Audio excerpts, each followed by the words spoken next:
Perplexity vient de dévoiler un nouvel outil d'IA qui est excellent. Je pense qu'il va vraiment changer la façon dont on crée du contenu, dont on fait des recherches et dont on trouve les informations. Ça s'appelle les pages Perplexity et franchement le gain de temps est énorme avec ça. Je vais te montrer comment l'utiliser, surtout que c'est disponible gratuitement, pas juste de version payante, à tout le monde. Je l'ai découvert ce matin en me connectant sur Perplexity, j'ai vu qu'il y avait une nouvelle fonctionnalité et j'ai testé pendant plus d'une demi-heure. Donc on va ici sur Bibliothèque, juste là, et tu as un petit bouton plus. En cliquant sur plus, tu as maintenant un nouvel onglet qui s'appelle Pages. C'est ça dont je parle. Et là, tu as juste à lui demander un sujet en particulier, ce que tu veux. Donc on pourrait lui demander d'expliquer ChatGPT, on pourrait lui demander d'expliquer Perplexity lui-même, on pourrait lui demander n'importe quoi, on peut lui demander des maths, de la physique, de l'histoire. Tiens, on va prendre la Révolution française. Tu as juste à écrire un sujet, ici il y a marqué audience. Ça c'est trop bien. Si on s'adresse à des débutants, on va évidemment utiliser des langages, des notions qui sont plutôt simples, qui sont faciles à comprendre. Alors que si on parle à des experts de la Révolution française, on va enlever les mots simples et on va parler avec des vrais mots techniques, avec le vrai jargon et avec les vraies expressions. Donc là on va mettre tout le monde pour cette vidéo, mais tu vois que tu peux quand même bien personnaliser. Et voilà, on fait la petite flèche et il fait notre recherche tout seul. Et si tu connais Perplexity, tu sais que c'est fiable.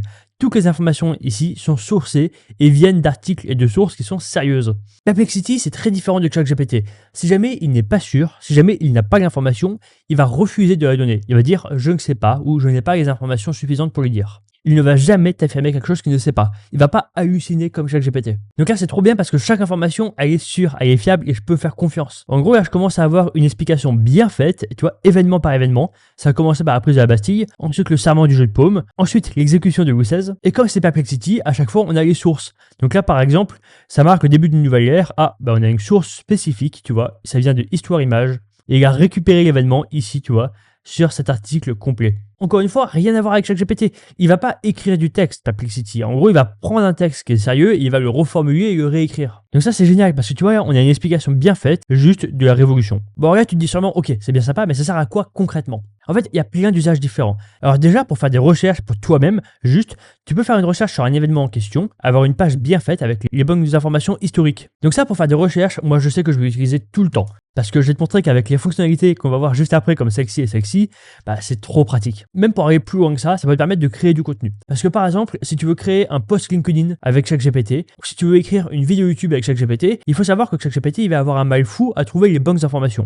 Très souvent, il va te donner de mauvaises informations. On te donne des informations qui sont pas très fiables. Il y a un risque, en fait, de fake news. Ça, évidemment, on veut pas. Si tu fais un post LinkedIn pour ton entreprise, t'as pas envie d'avoir une fausse information, évidemment. Donc moi, je sens que je vais faire mes recherches avec ça, et ensuite, je vais faire un gros copier-coller, l'envoyer dans ChatGPT pour écrire mon contenu, écrire un post LinkedIn, ou alors écrire une vidéo YouTube. Alors là, il y a plein de fonctionnalités cachées qui sont géniales. Je vais te les montrer parce qu'elles sont trop bien. Alors déjà, en haut, on a une image. Alors on peut la repositionner, mais même, ça m'intéresse pas. Donc là, on fait changer juste ici. Et on peut voir que là, il y a plein d'autres images. Bon alors là, il a complètement loupé son coup. Les premières images, elles n'ont rien à voir. Alors ici, on en a quelques-unes qui sont intéressantes, tu vois.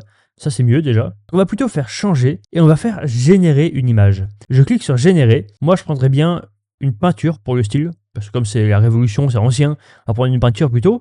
Mais donc, tu as plusieurs formats différents. Je reprends l'image qu'il m'a généré. Ça, il m'a généré l'image. Il m'a généré une peinture comme ça.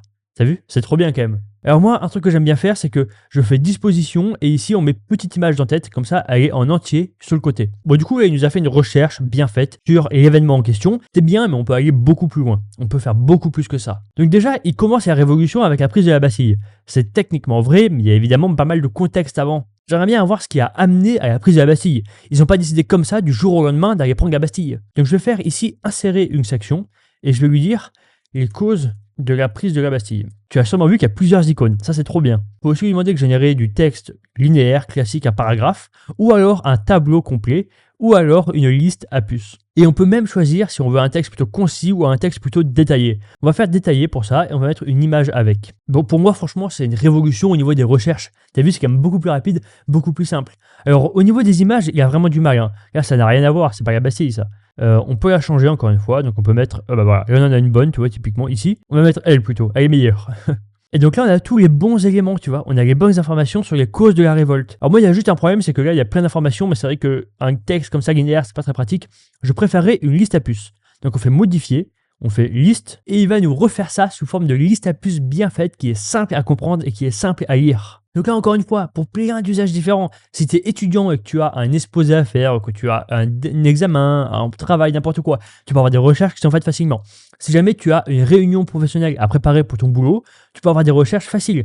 Et là, j'ai pris un événement historique, mais on aurait pu le faire sur n'importe quel concept technique. Tu vois, c'est quand même incroyable, là. On a les bonnes informations, c'est sérieux, c'est bien fait, bref, j'adore.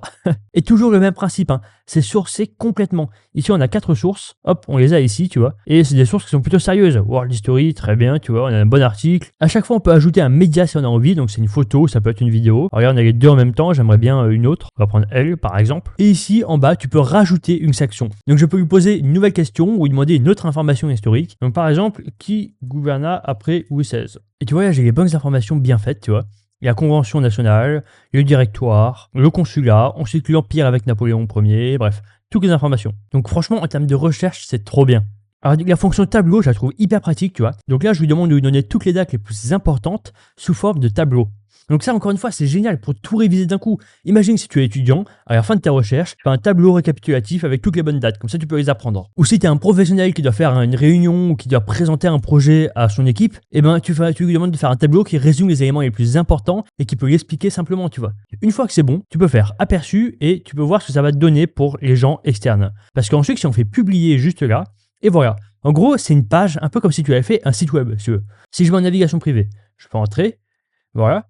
Et là, tu vois, il y a marqué bien que c'est moi qui l'ai fait. Il y a le nombre de vues sur la page en question.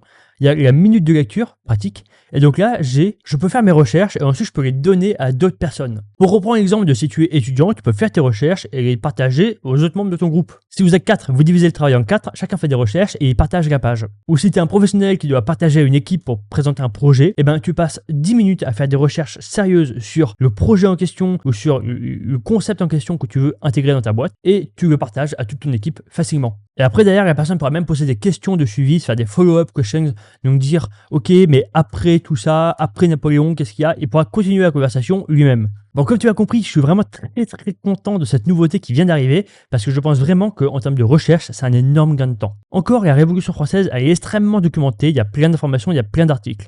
Mais pour tous les petits concepts, tu sais, qui sont un peu nichés, qui sont spécifiques, qui sont vraiment un peu compliqués à trouver, eh ben on va gagner un temps colossal en faisant ce genre de page. Et puis tu peux créer une page une bonne fois pour toutes avec toutes les informations sur un sujet en particulier et après l'utiliser autant de fois que tu veux pendant des semaines voire des mois si tu continues de bosser sur le même projet. Bref, tout ça pour dire que je te conseille d'essayer par toi-même. Essaye, c'est gratuit et regarde en quoi est-ce que ça peut t'aider pour toi. Et n'hésite pas à me dire en commentaire si tu voudrais un guide complet sur Perplexity. Genre une grosse vidéo qui dure genre 20-30 minutes parce qu'il y a tellement de choses à savoir, il y a tellement de fonctionnalités qui sont un peu cachées, qui sont un peu secrètes et que tu aimerais découvrir qui pourraient vraiment t'aider au quotidien. Donc n'hésite pas à me dire en commentaire si tu aimerais une vidéo complète, une sorte de formation gratuite, mais sur YouTube. Bref, sur ce, j'espère que tu as aimé cette vidéo, moi j'ai adoré la faire, c'était ma gueule, et sur ce, je te dis à bientôt dans une prochaine vidéo.